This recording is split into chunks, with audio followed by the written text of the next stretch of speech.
There is currently a cost of living crisis that many millennials are dealing with. They're really struggling with the ability to afford basic life expenses. And in many senses, it feels like they have no hope for the future. So let's listen to a few examples, understand what's going on with millennials right now, and how they can find some solutions. Explain to me in crayon eating terms why I make over 3 times the federal minimum wage and I cannot afford to live. And I do not want to hear the pull yourself up from your bootstraps, work 90 hours a week. That's not the goal, guys. He got so mad. I agree with the dude. Actually, you probably need to be making more like 6 times the minimum wage. Now, many people are there working quite hard, maybe long hours, might not be in the most fancy jobs, might be working in retail and fast food companies, food delivery companies, but they can't afford basic living costs, right? And there's many ways they can find a way around this, maybe living with roommates, lowering their bills, maybe through, saving money and being quite efficient with their time, prepping their meals so they're not buying food outside. But people eventually who are like this guy we just saw there, they're going to end up snapping, right? They're not going to be able to kind of sustain this over the long term. They can maybe do it for a few years, but then, the mental health issues start coming in, right? They can't deal with the stress of daily life because they've got no future. Then not only that, the social instability starts kicking off. There's civil unrest. People will go on protests and riots, and people will have more radical political opinions, things like that, because they can't live basic, decent quality lives for the time and effort they're putting in, which is a reality many millennials are kind of struggling with right now. So let's listen to this next clip and see what we can learn. It's about to be a hot take. This is about to be a take that might upset some people, but I'm willing to speak my mind. No one goes on vacation more than broke people. Now, I'm not rolling in the dough. I live in New York City. It's very expensive here. It's hard to get mad at her. She's so cute, I'm not living a luxurious lifestyle. I also haven't been on a vacation in 2 years because it seems inappropriate right now. So this is another good example of someone, right, who's making a fair point, right? I mean, she does come across like the stereotypical career woman I've dealt with, who's living quite an easy, comfortable life and has a lot of job stability based on social connections and a popularity game that gets played in the corporate environment these days. So I don't know to what extent she's really struggling in life, but she's making a fair point here, right? Lots of people who do want to cope with their unhappy lives, their unhappy job, they try to cope with it by traveling a lot, maybe going on short trips to Europe, to Mexico, places like that, and spending a lot of money, getting drunk, maybe using other substances. And this is what happens if you're broke and unhappy, or even if you're doing all right for yourself financially, but you're unhappy, you end up developing bad habits with spending to deal with the unhappiness. You end up spending money on, like I say, trips abroad that you don't really need.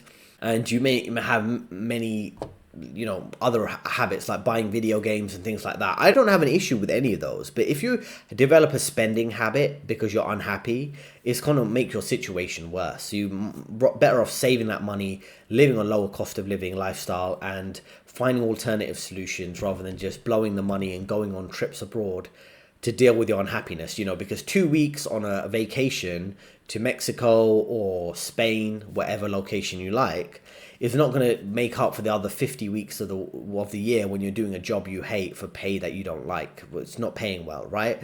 So vacations and travel aren't necessarily the solution. And I'd ask everyone who's watching this in the comments to really think about, what are your life goals and how can you pursue those quicker? Maybe whether it's working part-time through saving and investing rather than just going on travel trips, right? For example, for myself, in recent years, similar to her, I have not gone on vacations because the economy is unstable, jobs are unstable. The times I have traveled abroad have been to consider alternative living locations, to consider other job opportunities and business and investment opportunities. It's not been traveling for leisure. So anyone who's watching this, really think through, how you're spending your time and what coping mechanisms you're using. And let me know in the comments how you develop healthy coping mechanisms for this very dysfunctional situation that most millennials are in. In this next clip, this guy who's going to talk through a situation where he has a roommate, someone who's living in is a flatmate essentially, right? He owns a house, this guy you see on your screen right now, and he rents out some of the living space to someone who's living there, right? Essentially like a tenant, a flatmate. And he mentioned here that the flatmate is putting aside their pride, and they're not being so focused on, oh, I'm a man, I have to live in my own place, I have to, you know, live in a high cost of living location, I have to have an expensive car, expensive house. And what people need to do, if you are in the middle class and you are struggling, is realize where you can cut back on what sacrifice you can make, whether it's, you know, living with roommates, saving money, putting in more time to developing your skills so you can earn a higher income, be more flexible with your living location. All these things are important. In order to survive now in the middle class, it requires some level of heavy sacrifice. As I say, whether it comes down to not having a family, not buying a big house, these are some of the sacrifices you need to consider. But you know what? He's 31 years old. All his pride of living in your own place, I got my own shit, got my own car, all that, INDEPENT, he threw all that shit out the window. And he's taking a chance. He doesn't care if he has a fucking roommate. He doesn't care if he's working an odd job that nobody really understands. You see what I'm saying? So in this day and age, you got to do shit backwards. Practicality is actually taking a risk. And taking a risk is actually practical. So that's a good point what he's making here, right? Taking the standard path, your standard 9 to 5, that's really a risky thing to do, right? Thinking outside the box is less risky in a sense, because if you take the standard approach, you're almost guaranteeing failure, right? You're guaranteeing average, mediocrity, and even below middle class lifestyle, below mediocrity, because you might not be able to buy the house and afford the basic living costs that you need. So you might as well take the risk and bet on yourself to see what your unique skill set is and how you can find a demand for that in the marketplace, right? Through being a freelancer or having your side business and so on. So that's what he's mentioning, right, with his flatmate here. So something for you to consider. Now, in this video, let's consider the impact of inflation on the millennials. Less than $140,000 a year right now is doing worse than their parents or grandparents were doing in 1976 that were making $11,000 a year. In 1976, the average income for a household was $11,000. If you were to look in today's numbers based on gold, then the equivalent salary of $11,000 today is about $140,000 US dollars at a 15% tax rate. So we're Just taking your ego, throwing it out the fucking window, and shooting that thing dead right here. This guy goes, or lady goes, I wanted to retire at 55. I cut my bills to the bone, sold everything I didn't need, paid all my debt, and made peace with a lower standard of living. Will never go back to the rat race. This is a key point for all of you watching this, right? So you need to either take a sacrifice or make some significant risk, right? And preferably do both. If you want to win big financially in this era, it's not about, you know, climbing the corporate ladder. It's not about playing things by the book. It's about taking a risk on yourself with your side hustle, with your skill set, becoming a self-employed web developer, for example, or making some sort of major sacrifice so you can save money and invest it. So while everyone else, for example, is going to buy an expensive house, pay for an expensive wedding, have an expensive marriage, and travel and take all these photos for social media on Facebook, on Instagram, to look like they're happy when they might not be, to have kids and then have to pay for private school or send your kids to a public school where they're brainwashed with indoctrination about the environment, about gender and whatever.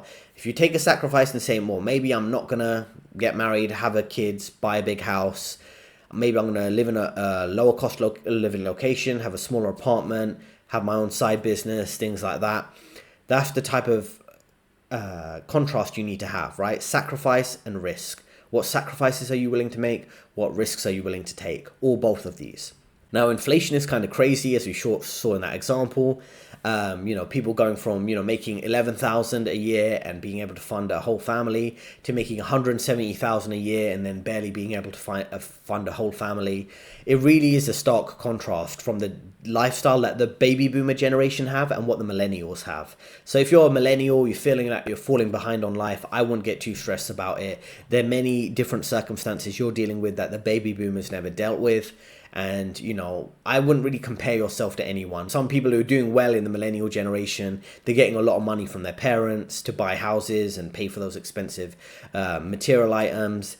they're maybe living with their parents. There's all sorts of things going on that you don't see. There are lots of women who are getting money from their husbands or their boyfriends, even though they could claim to be like strong, independent career women.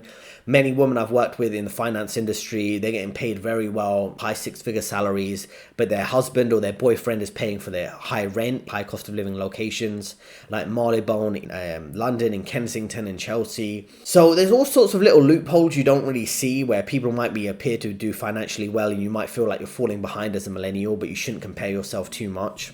And part of what I'm trying to advise you here is really consider how to deal with situations in an unconventional way as a millennial so you don't get caught up in these situations. I've learned from my experience working for over 10 years in Goldman's, Morgan Stanley and other companies about the financial tricks that many wealthy people do use, many loopholes you can find to benefit you. And I offer a career advice service, there's a link in description, where I can help guide you through this type of scenarios, how to develop your career in like a anti-fragile way so you can deal with job instability, financial instability, and develop a unique solution that's relevant to you. So if you want to speak with me, the link's in description. Thanks for listening to this video. Let me know your thoughts in the comments. There are 2 recommended videos on the screen right now, and I'll see you next time.